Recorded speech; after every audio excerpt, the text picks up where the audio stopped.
बच के कि दर्द करत मरद मरल जवन घुमच के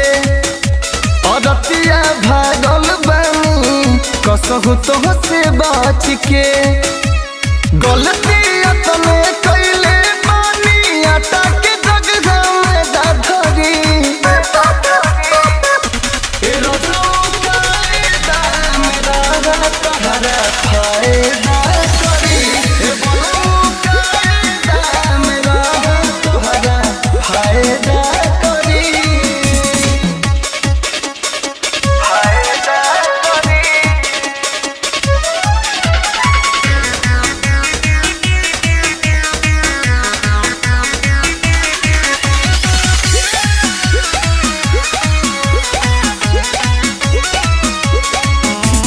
ना जाने काची के खिस में साझे से रहना तू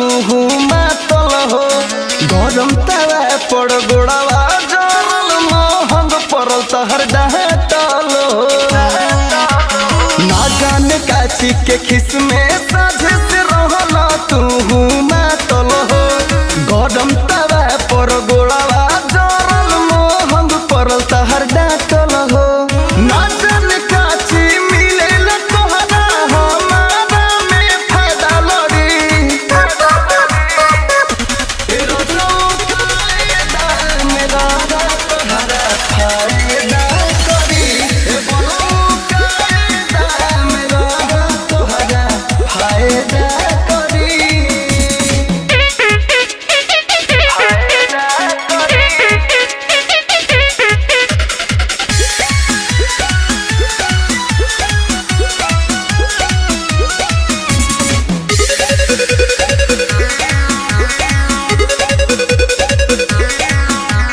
मास्टर विकास ढेर दिन से हमी सुनल तोहर गाड़ी हो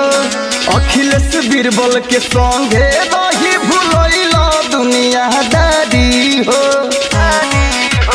मास्टर विकास ढेर दिन से हमी सुनल तोहर गाड़ी हो